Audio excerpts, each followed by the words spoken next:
Colleagues, thank you for taking the time to listen to this podcast. You have before you the task of considering the Department's final offer of the 18th of July 2011 and then providing feedback to Executive. You have been sent the letter of final offer, the proposed replacement agreement, a salary scale, a proposed memorandum of understanding and a letter from Executive. You have been asked by Executive to consider the Department documents and to reflect on the comments by Executive. I trust you have had the time to examine the documents, in particular the points raised in the letter from Executive. Before I go into the details of the final offer, I would like to provide a little of the context in which we are negotiating. The Barnett Government's wages policy for public sector unions is restrictive in salary, duration and content. It has a salary range of between 9.5% and 13.25%. Any claims with a labour cost, for example, to reduce class sizes or provide extra DOT or extra ICT technicians, must be paid for from the salary pot. That means the costs of these claims would reduce the money available for salary. There is an attempt to force us to agree to some members foregoing in order to give more to others. For example, the country teaching and metropolitan teaching program allowances. This is the first time we've seen a deliberate attempt to narrow the scope of negotiation outcomes simply to salary. Any expenditure between 9.5% and 13.25% has to be covered from within the Department's current budget. Given that they, the Department, are in debt to the Treasury, it begs the question of how this would be managed. The Government is seeking to strike agreements with a 3-year duration, and yet the Department tells us it needs a separate and shorter agreement for administrators, because there is further change ahead. We have been advised that apparently the log of claims and the clauses of the union and its members do not fit with the Government and the Department's vision and plans for public education. It might be asked, if this is their view, how confident can we be in the Department responding positively to our concerns? Colleagues, you have been asked to respond to a series of questions about the final offer, including the salary quantum of 3.75 plus 4 plus 4.25%, a total of 12%, and an increase of 1.5% from the June 20 offer. The length of the agreement, 3 years, there's no change. The 5 meetings per term, that is an extra 12 meetings per year, now a 1 hour duration. The flexible hours up to 10 p.m, now only for senior colleges. The proposal that we have a separate agreement for non-teaching administrators. This has been a consistent position of the Department, therefore there is no change. And the removal of many clauses from the agreement and amendments to others. Now a placement of some items in a memorandum of understanding. On Monday the 1st of August, the Department tabled their proposed agreement with some minor adjustments, including putting the laptops back in and reinserting clause 22.4, no school administrator will be required to perform an unreasonable or excessive workload during the school year.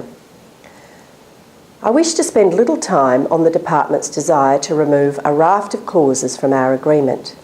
16 in fact.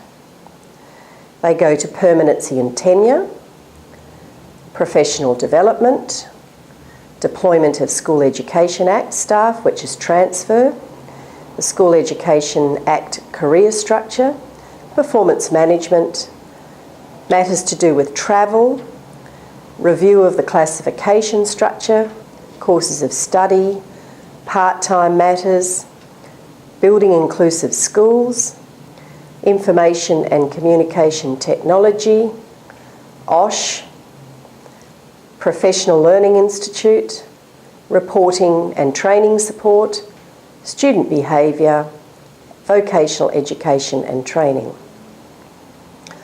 The department has been persistent in its attempts to characterise these clauses as not of an industrial nature. The union has refused to accept this position. The union has reminded the department that the WAIRC has seen fit to register these clauses time and time again. The WAIRC has dealt with matters such as courses of study, performance management and reporting. On Monday, I reminded the department negotiators of the genesis of the reporting clause. This was a collaboration between the parties to resolve two issues: a burgeoning of inconsistent reporting formats across the system and an explosion of reporting to parents, threatening teachers' capacity to focus appropriately on teaching. A most positive outcome for all concerned. On Monday, the 1st of August, the department tabled a proposed Memorandum of Understanding. In this document, they have listed 9 clauses they have removed from their proposed replacement agreement. In comparing these clauses in our current general agreement, plus some amendments we have tabled in negotiations, I can say the following about the contents of the MOU.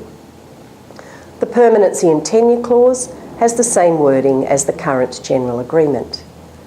Professional development and the Professional Learning Institute clauses have been amalgamated, with similar wording to the SSTUWA clause, but importantly, they have deleted the specific support for new initiatives and SSTUWA representation on a Professional Institute Advisory Board, a commitment by the department when we disbanded the Leadership Centre Board.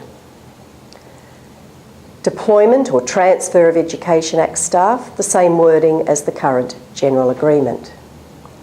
The career structure clause has been included with an SSTUWA clause on national and state initiatives, but they have rejected the early childhood education provisions we've put forward, said no to a comprehensive overview being provided to the union on a new initiatives, no support for national curriculum or the early years learning framework, a minimalist commitment to career path, no reference to regions and networks review. The performance management clause has been amended with a deletion of reference to policy and access to the grievance procedure. The information, communication and technology clause, there has been an acceptance of much of the clause put forward by the union, but significantly a no to a joint working party to review matters and identify issues. The student behaviour management clause has deleted a commitment to teacher consultant classification, that's career path, behaviour centres and a review of the strategy. The Vocational Education and Training or VET clause has had significant deletions. PD, duty of care, VETS coordinators, class sizes and travel matters have been removed. The class size clause, the department has removed all references to the link between class size and workload in the substantive agreement. They're also proposing to transfer clauses for inclusion, PE and outdoor ed and targeted reductions in Year 8 and 9 to the MOU.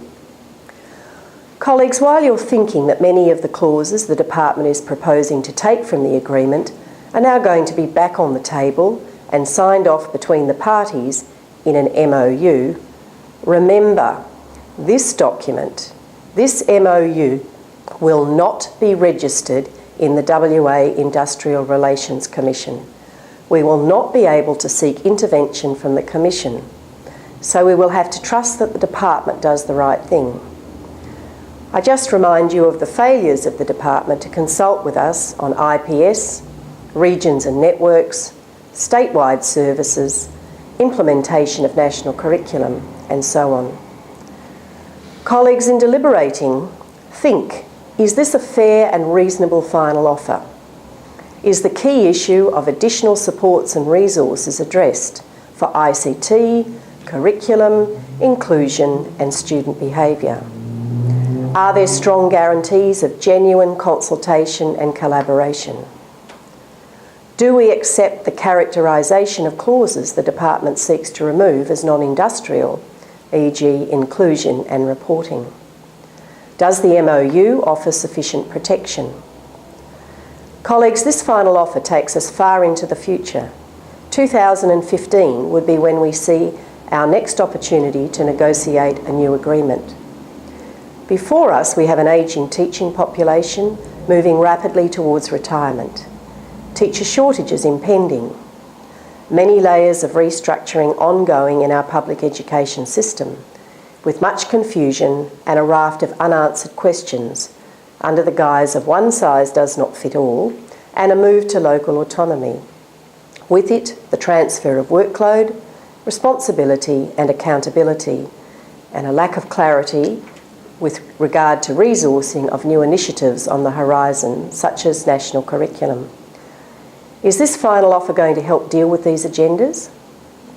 Is this final offer providing solid support in these times of change? Is this final offer recognising us as professionals and enabling our voice to be heard on issues which confront us? Is this final offer giving us the means to deal with areas of difference and potential dispute? Thank you. We value you taking time to deliberate and look forward to your responses. Please ensure your worksite has its say by Friday the 19th of August. In the meantime, I call on you all to do your bit in supporting the various actions of our campaign. Politicians are designing the parameters for your new conditions and salary. Politicians need to know how you feel. Thank you, members.